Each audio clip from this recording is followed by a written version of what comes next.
Hello students, बेटा हम 11th class का 9th चैप्टर कर रहे थे सीक्वेंस एंड सीरीज, जिसमें हम 9.3 एक्सरसाइज के 22 क्वेश्चंस कर चुके थे। आज हम करेंगे 23 का जो क्वेश्चन है आपका। देखिए इसमें क्या दिया हुआ है। इस क्वेश्चन में आपको दिया है the first term and nth term of a GP are a and b respectively. GP की फर्स्ट टर्म ए है, nth टर्म बी दे रखी है, and P is the product of n terms. P क्या दे रखा है आपको? प्रोडक्ट ऑफ n टर्म्स दे रखा है। हमें प्रूव करना है p square is equal to A b raise to the power a b raise to the power n। p square किसके इक्वल होगा? इसके इक्वल होगा। तो देखिए सबसे पहले तो हम p लिख लेते हैं। लेफ्ट हैंड साइड निकालने के लिए p क्या है? Product of n terms, the first term into second term into third, ऐसे करके nth टर्म तक का सम है। तो देखिए जब आप इन सबको मल्टीप्लाई करेंगे बेटा, तो ये a की जो पावर है सारी ऐड हो जाएंगी। यहाँ ये फर्स्ट टर्म है, ये सेकंड है, ये थर्ड है, ये फोर्थ और ये nth है। तो कितनी बार a आया है? n times. जैसे मान लीजिए 2 बार आया होता तो a की पावर 2 हो जाता, 3 बार आया होता तो a की पावर 1 2 3 हो जाता। यहाँ n है। ऐसे ही r जो है, r की पावर्स ऐड हो जाएंगी। देखिए n टर्म्स हैं, r कहाँ से स्टार्ट है? 1, यहाँ r की पावर 1 है, यहाँ r की पावर कितनी है? 2, यहाँ r की पावर कितनी है? 3, और यहाँ r की पावर कितनी है? n-1। a तो आया था n टाइम्स, a तो आया था कितनी बार? n times. 1 फर्स्ट टर्म से ही है a तो, लेकिन जो आपका r है वो फर्स्ट टर्म से नहीं है, वो सेकंड टर्म से है। तो ये टोटल मान लीजिए, अगर देखिए अगर यहाँ तक देखें हम, तो यहाँ पर ये फर्स्ट टर्म में नहीं था। टोटल टर्म्स है यहाँ पे 4, लेकिन r कितनी टर्म्स में है? कितनी बार आया है? 3 टाइम्स आया है। r 3 टर्म्स में यूज हुआ है। यहाँ n तक की टर्म्स है, तो ये आपका r कितनी बार आया है? n-1 times. तो ये आपकी क्या बन गई? एक AP बन गई, जिसकी फर्स्ट टर्म है 1, कॉमन डिफरेंस भी है 1, और नंबर ऑफ टर्म्स है n-1। तो जब सम निकालेंगे तो कितना आएगा? n-1/2। कितनी टर्म्स होती हैं उसके अपॉन में 2 हो जाता है ना। 5 टर्म्स होती है तो 5/2, 6 टर्म्स होती है 6/2, n/2 into first term plus last term, ये वाला लगा के निकालेंगे। -1 + 1 ये आपको कैंसिल, a की पावर n इंटू r की पावर ये n अंदर मल्टीप्लाई कर दीजिए, चाहे आप या ऐसे ही लिख लीजिए n इंटू n-1/2। ये आगे p। लेफ्ट हैंड साइड निकाल दीजिए। अब लेफ्ट हैंड साइड क्या थी? p का स्क्वायर करना है, तो p की जगह तो आप ये पुट कर दीजिए और फिर इसका स्क्वायर और कर दीजिए। स्क्वायर का मतलब 2 पावर, तो ये 2 पावर अंदर जाएगी, तो यहाँ इसके ऊपर भी पावर लगेगी 2। पावर पे पावर है तो दोनों पावर्स मल्टीप्लाई हो जाएंगी। 2 की पावर n, क्योंकि एक n पावर थी, ये पावर और ये पावर पे पावर इसके साथ भी लगेगी, तो अपॉन वाले 2 से ये 2 इसका हो गया कैंसिल। ये आ गई आपकी लेफ्ट हैंड साइड। अब राइट हैंड साइड जो थी आपकी, राइट हैंड साइड आपको क्या निकालनी थी? ए बी की पावर n। तो ए बी की पावर n निकालिए। a आपकी फर्स्ट टर्म है जो a ही दे रखी थी, b आपकी nth टर्म है। nth टर्म को हम कैसे लिखते हैं? a इंटू r की पावर n-1। b आपकी कौन सी थी? nth टर्म, और nth टर्म को लिखते हैं a r raise to the power n-1। तो यहाँ a r फिर power n।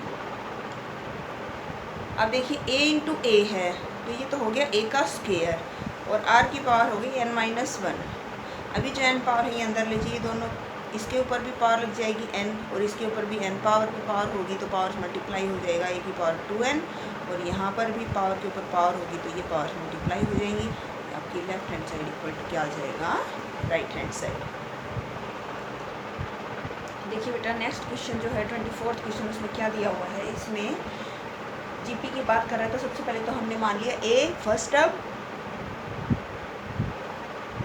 r common ratio, तो ऐसे बनेगी हमारी जीपी। इसने बोला है शो करिए कि sum show that the ratio of the sum of the first n terms, sum of the first n terms, and ratio निकालना है इसका किसके साथ, to the sum of the terms from n plus 1th to 2nth term, मतलब total 2n terms दे रखे हैं। मान लीजिए अगर फॉर एग्जांपल 20 टर्म्स की बात हो रही है तो फर्स्ट 10 टर्म्स का रेशो और फिर 11th से लेकर 20th टर्म का रेशो, ये रेशो निकालना है हमें, सम निकालना है n प्लस 1th टर्म से लेकर 2nth टर्म तक का, और ये किसके इक्वल दिखाना है, 1/r⁴n, हमें ये शो करना है। ठीक है बेटा, तो देखिए सम ऑफ n टर्म्स का तो हमें पता है, सिंपली हम फॉर्मूला यूज कर देंगे a into 1 minus r⁴n upon 1 minus r, कौन भी फॉर्मूला लगा सकते हैं आप, चाहे ये वाला भी यूज़ कर सकते हैं, r⁴n minus 1 upon r minus 1, ये लगा रहे हैं तो दोनों बार यही लगाना है, ये लगाएंगे तो दोनों बार यही लगाना है। ये तो हो गया n तक की टर्म्स का सम। अब हमें सम निकालना है n प्लस 1th टर्म से लेकर 2nth टर्म का। तो ये भी बताया था पहले भी AP में भी ऐसे क्वेश्चन आए थे कि इन टर्म्स का सम निकालने के लिए हमें पहले टोटल सम निकालना पड़ेगा, उसमें से ये पीछे वाला माइनस करना पड़ेगा। हमें सम निकालना है, सम ऑफ टर्म्स, कहाँ से कहाँ तक निकालना है बेटा आपको, sum of terms from n plus 1th to 2nth term का सम निकालना है। तो वो कैसे निकलेगा, सारी टर्म्स का टोटल सम निकाल लीजिए, उसमें से n तक का माइनस कर दीजिए, पीछे वाला क्या करना है, माइनस करना है। n तक का टर्म 2n तक का सम निकालिए, a इंटू 1 माइनस, इस बार r की power 2n upon 1 minus r आ जाएगा, यहाँ पे a into 1 minus r⁴n upon 1 minus r आ जाएगा। एलसीएम ले लीजिए 1 माइनस r, a को अंदर मल्टीप्लाई कर दीजिए, a माइनस a, ये माइनस a और माइनस माइनस प्लस a, ये हो गया आपका यहाँ पे कैंसिल। अब देखिए क्या कॉमन आएगा, देखिए ये बच गया ar⁴n माइनस ar⁴2n। अब यहाँ से क्या कॉमन आएगा, ar⁴n, यहाँ बचेगा 1, यहाँ से a निकल गया कॉमन, r⁴2n में से r⁴n निकल गया, 2n में से n माइनस हो जाएगा, तो यहाँ पे आपके पास n बचेगा अपॉन 1 माइनस r। अब निकालना है sum, ratio sum of n terms का and sum of n plus 1th to 2nth term का। तो n टर्म्स का तो डायरेक्ट फॉर्मूला हो गया हमारे पास 1 minus r⁴n upon 1 minus r upon ये वाला हमारे पास ये आया है ar⁴n 1 minus r⁴n upon 1 minus r, 1 minus r से 1 माइनस r कैंसिल, a से a कैंसिल, इससे ये कैंसिल, तो क्या बचेगा 1 अपॉन r⁴n, ये जो आपको प्रूव करना था।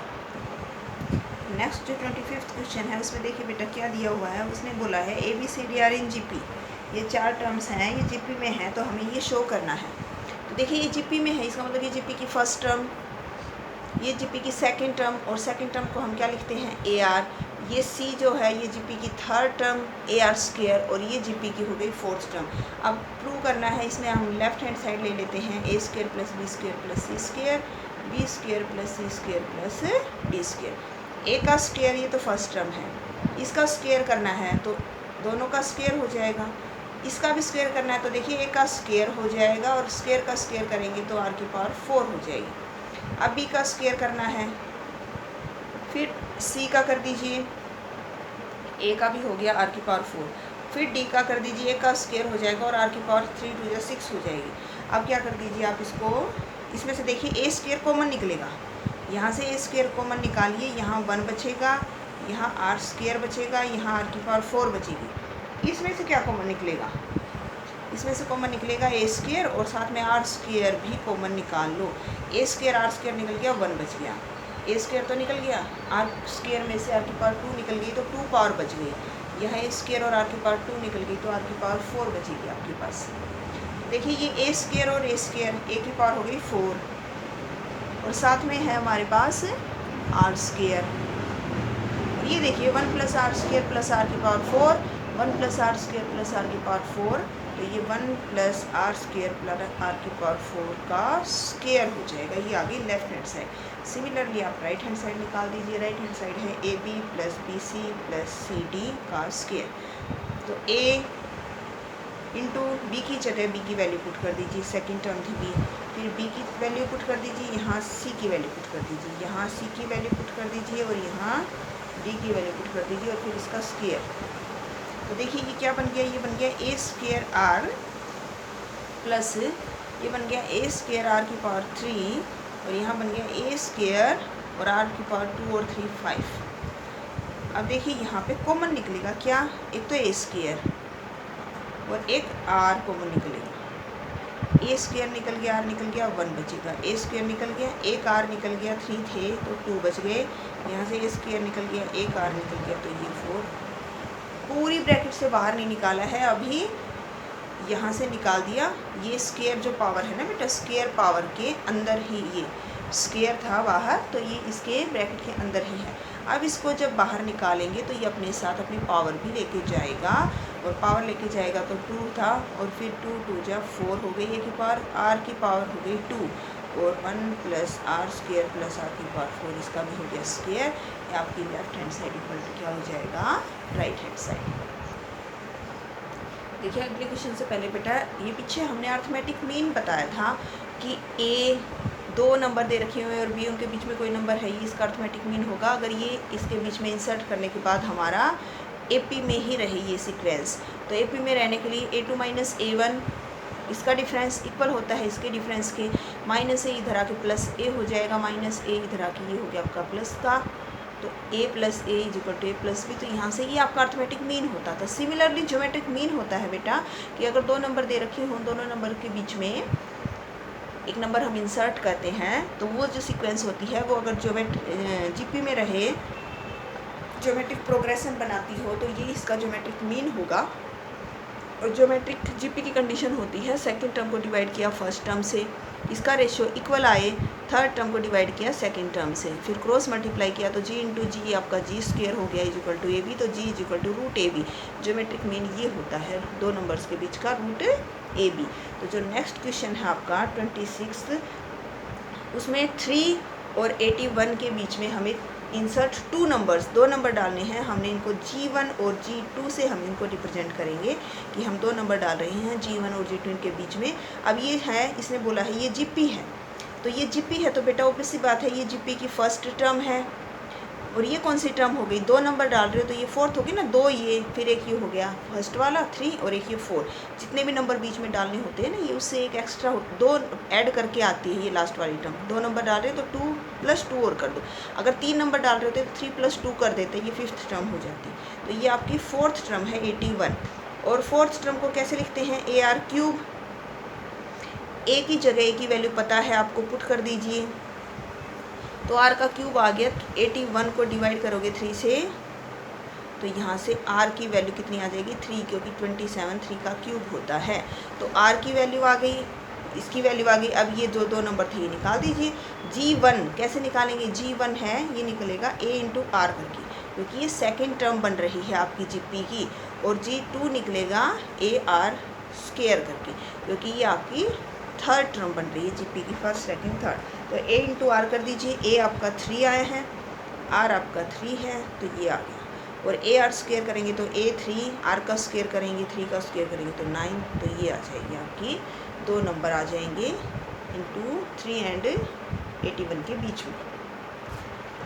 देखिए बेटा ये वाला क्वेश्चन ध्यान से देखना है, ऐसा क्वेश्चन पीछे भी आया था कि a और b के बीच का अर्थमेटिक मीन दे रखा था, इनकी वैल्यू फाइंड करिए। यहाँ पे ज्योमेट्रिक मीन दे रखा है, इनकी वैल्यू फाइंड करनी है। तो ये ज्योमेट्रिक मीन है, it is geometric mean between a and b।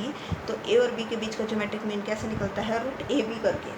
तो ये आपका ज्योमेट्रिक मीन है, तो ये रूट AB का मतलब होता है बेटा कि a की वैल्यू भी पावर भी 1/2 है और b की पावर भी 1/2 है। तो हम क्रॉस मल्टीप्लाई करते हैं तो देखिए ये तो 1 से मल्टीप्लाई होगा, 1 है इसके नीचे, तो ये एज इट इज़ लिख दीजिए। और ये मल्टीप्लाई इससे करेंगे हम तो a की पावर n, इससे मल्टीप्लाई करेंगे तो a की पावर n और a की पावर 1/2, तो n प्लस 1/2 और साथ में ये आ गया। ये पूरा का पूरा आपका पहले इससे मल्टीप्लाई करेंगे तो b वाली तो एज इट इज़ रह जाएगी, पावर a की पावर n में 1/2 ऐड हो गई, प्लस इस बार b की पावर तो ये a वाली एज इट इज़ रह जाएगी और b की पावर n यहाँ पर थी और 1/2 यहाँ पे। अब a की पावर n प्लस 1 है, ये वाली टर्म a की पावर n प्लस 1/2 इधर ले आइए, माइनस a की पावर n प्लस 1/2, b की पावर 1/2, इधर ये बच गया ए की पावर 1/2, बी की पावर n प्लस 1/2 और ये माइनस में हो जाएगा बी की पावर n प्लस 1। अब आपको क्या करना है, अब बेटा आपको निकालना है कॉमन।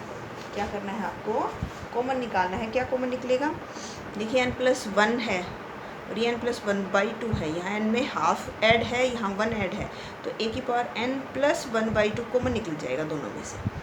n और 1/2 और निकल गया, तो 1 थी उसमें से 1/2 हाफ निकल गई, तो हाफ पावर बच गई, माइनस यहाँ पे ये पूरा ही कॉमन निकल गया, तो ये बच जाएगा। यहाँ सिमिलरली क्या कॉमन निकलेगा, b की पावर n प्लस 1/2, ये तो कॉमन निकल गया, तो ये बच जाएगा। यहाँ देखिए b की पावर n तो कॉमन निकल गई, 1 में से हाफ कॉमन निकल गया, तो हाफ बच जाएगा। अब ये जो a की पावर n प्लस 1/2 है, इसके डिवाइड में तो ये ले आइए, और इधर a की पावर 1/2 माइनस b की पावर 1/2 है, इसके डिवाइड में ये ले आइए आप, ये कैंसिल होके बच गया 1। और इसको देखिए क्या लिखेंगे, ये a/b, क्योंकि इसकी पावर भी n प्लस 1/2, इसकी पावर भी तो इकट्ठी लिख देते हैं पावर ब्रैकेट लगा के, तो ये अपॉन b की पावर a/b की पावर में है, तो 1 को भी a/b की पावर में लिखना पड़ेगा, तो हम इसको लिखेंगे a/b की पावर 0। a/b की टर्म्स में लिखेंगे तो इसकी पावर 0 1 ही होगी। अब बेस सेम है तो पावर्स भी क्या होनी चाहिए, सेम होनी चाहिए, तो n प्लस 1/2 किसके इक्वल होगा, 0 के इक्वल, तो यहाँ से n की वैल्यू कितनी आ जाएगी, -1/2। ये 27 तक के क्वेश्चंस करने हैं, नेक्स्ट हम करेंगे अगली वीडियो में। ओके बेटा, थैंक यू।